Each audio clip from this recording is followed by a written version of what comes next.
Patakbo na siyang umuwi habang napapadasal na sana'y walang nangyari sa kanyang asawa at mga anak. Noong natatanaw na niya ang kanilang bahay, ganoon na lamang ang gulat niya nang makita ang napakaraming tao sa labas. Animoy may inaabangan ng mga ito sapagkat panay ang tingin nila sa paligid. Walang ano-ano, napansin kaagad ni Mang Telesforo ang isang nilalang na kakaiba kaysa sa mga naroroon. Doon na niya naalala ang nakita niya noong mga nagdaang gabi. Hindi alam ni Mang Telesforo kung ano ang kanyang gagawin. Kaya sa halip na dumiretso sa kanyang paglalakad, lumisya't nagpasya na sa likuran na dadaan. Habang papalapit siya sa tahanan nila, narinig niya ang pag-atungal ng daghamon. Dinig niya ang angil ng mga naroroon, kaya napagtanto niyang mga aswang din sila. Isang bagay ang ipinagdarasal ni Mang Telesforo ng mga sandaling yon, na sana'y wag kunin ng kanyang pamilya tsaka manatili silang ligtas sa loob ng kanilang bahay.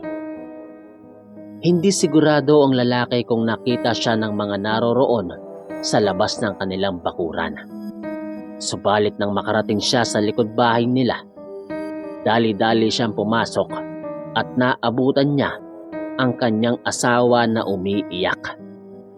Samantalang ang mga anak naman nilang binatilyo ay nakaantabay sa kung anumang mangyayari sa paligid. Dahil hindi nila alam kung ano ang kanilang gagawin, nagmatsyag na lamang sila sa labas ng kanilang bakuran upang malaman nila kung ano ang mga hakbang ng mga nasa labas.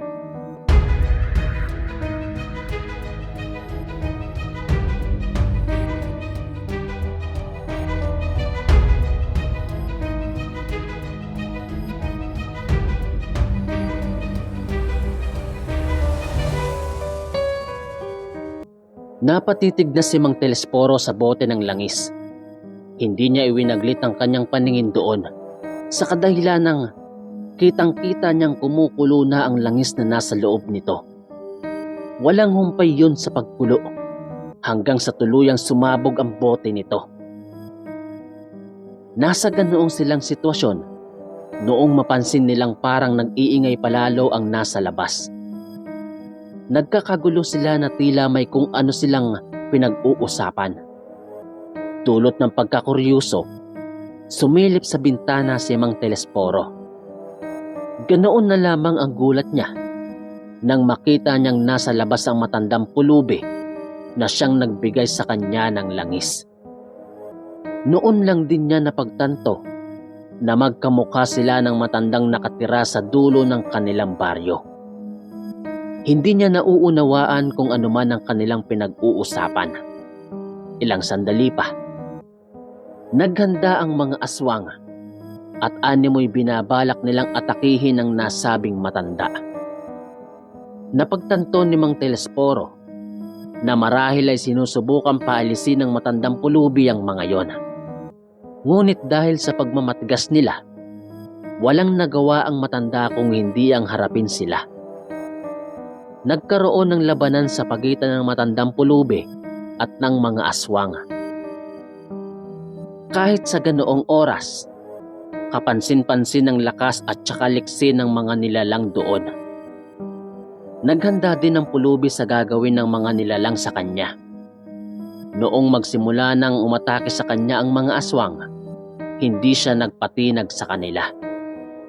Nilabanan niya ang mga nilalang ng mano-mano, habang ang mga aswang naman ay parang pahirapan pa sa kanilang paggalaw. Kahit na mga maliliksi sila, tila hindi pa sapat ang kakayahan nila upang pantayan ng kakaibang lakas at liksi ng pulubi. Kitang-kita ni Mang Telesforo kung paano isa-isang itinumba ng pulubi ang mga aswang. Noon din ay niyaya ni Mang Telesforo ang kanyang asawa at mga anak na sumilip sa siwang.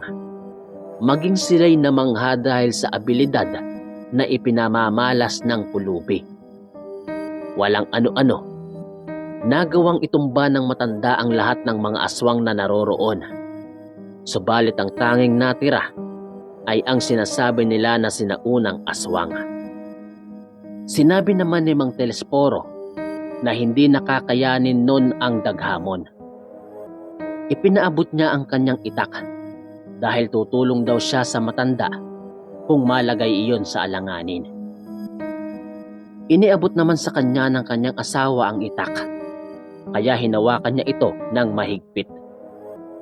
Naghanda siya, pagkat anumang oras ay lalabas siya para harapin ang makapangyarihang aswang. Naglaban ang pulubi tsaka ang daghamon. Hindi akalain nila Mang Telesforo na ganoon kalakas ang nasabing aswang.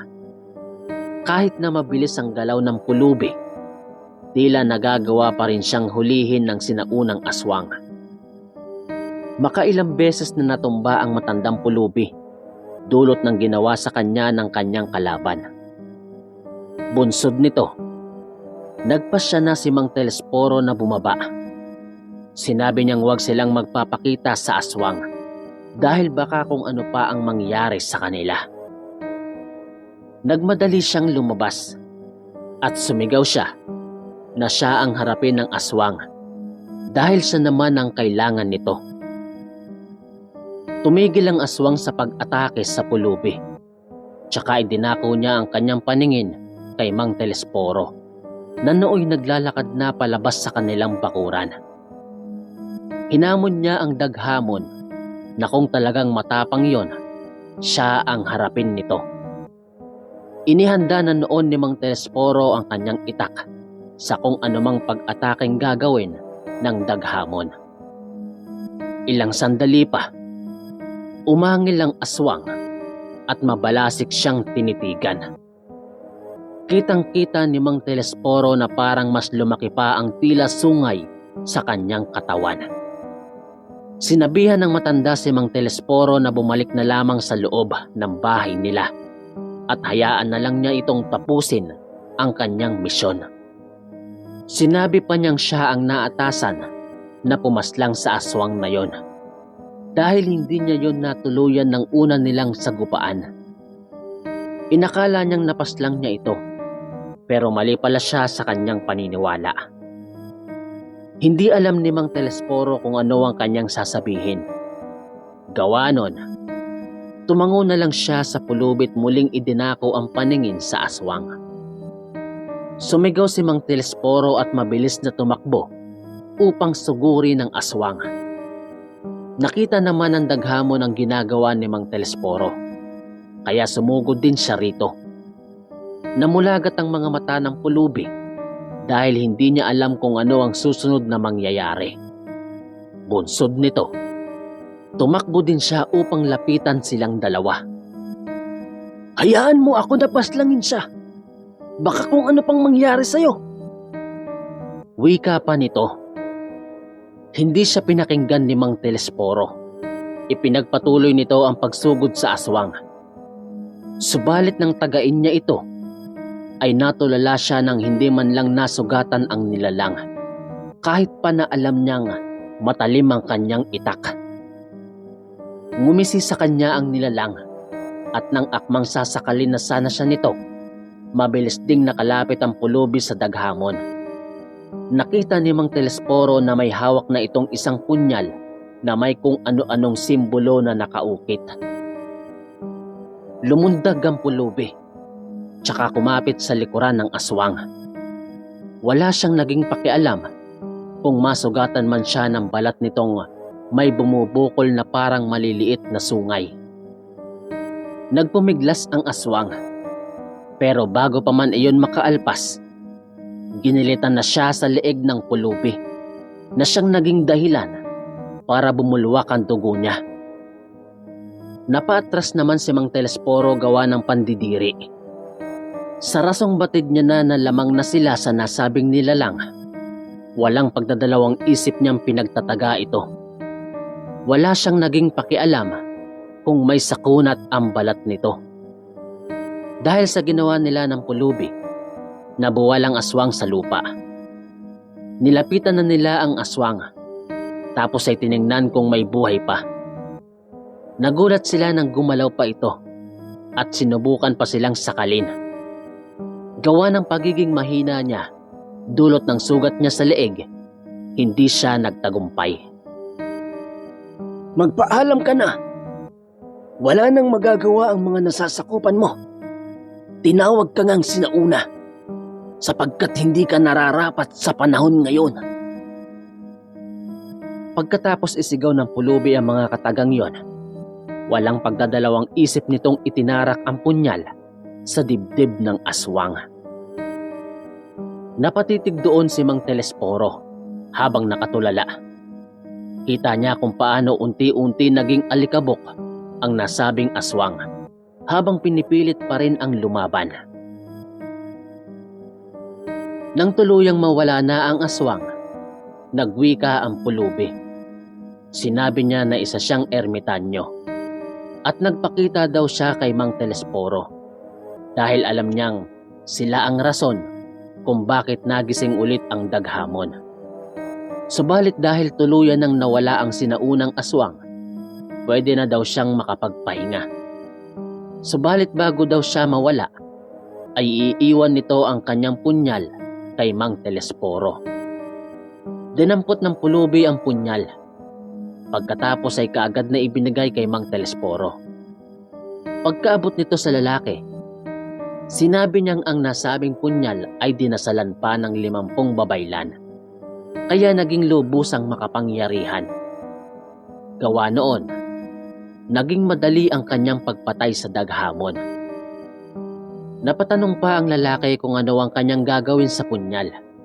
Gayong wala na namang aswang na kagaya ng daghamon. Napangisi ang pulubi sa kanya at sinabing mas mainam nang naghahanda kaysa sa hindi. Dagdag pa niya, hindi nila alam kung kailan nila kakailanganin ng naturang punyal. Nagpasalamat si Mang Telesforo sa pulubi. Naglakad ng palayo ang nasabing matanda. Hindi man lang ito lumingon pa sa kanya. Habang tinititigan niya ang direksyong tinatahak ng pulubi, parang nagiging malabo ito hanggang sa tuluyang mawala sa kanyang paningin. Tiningnan ni Mang Telesforo ang bahagi kung saan humandusay ang mga aswang. Laking gulat niya nang makita niyang parang wala namang bakas ng mga pinaslang na nilalang doon. Nawala din ang alikabok ng namatay na daghamon. Napasabi na lang siya habang nakatitig sa punyal na sana ay maging normal na ang lahat. Hindi niya kasi alam kung ano ang gagawin niya sa oras na muli pang makakabalik ang mga aswang na yon. Gayunpaman, sa pamamagitan ng punyal, ay magagawa na niya silang labanan. Bumalik siya sa loob ng kanilang bakuran upang tingnan ang mga boteng nakasabit doon. Napailing siya nang makita niya na basag na pala ang mga ito, tsaka tuluyang nagkalat sa lupa ang langis. Kahit na nasa lupa na ang langis, nakikita pa rin niya itong bumubula hanggang sa tuluyan na itong sinipsip ng alikabok. Mabilis na kumalat ang balita patungkol sa nangyari. Lahat ng mga kanayon nila ay humanga kay Mang Telesforo dahil nagawa nitong labanan ang mga aswang at ang daghamon. Hindi na lamang isiniwalat pa ng lalaki ang patungkol sa ermitanyo na siyang tumulong sa kanya. Magmula noon, nawala na ang pangamba nila na baka sa mga susunod na araw o buwan ay gagambalain ulit sila. Tuluyan na rin kinalbo ang gubat kung saan sinasabing naging kuta ng daghamon. Ang kwento ng sinaunang aswang ay nanatili sa mga utak ng tao na nakatira sa nasabing bayan. Subalit magmula nang mangyari ang labanan sa tapat ng bakuran ni Mang Telesforo, ay tuluyan nang nawala ang nilalang na yon. Kasabay nito ay ang pagkawala rin ng takot ng mga tao dito. Wala nang ibang nakakaalam sa kwento ng sinaunang aswang. Kalaunan, nagkaroon pa sila ng karagdagang impormasyon patungkol sa nilalang na nakatira dati sa gubat. Subalit kailanman ay hindi na nila yon nakasagupa pa. Kasabay din ng pagkawala ng mga sinaunang kaugalian nila, ay naglaho din ng mga kwentong aswang sa kanilang lugar.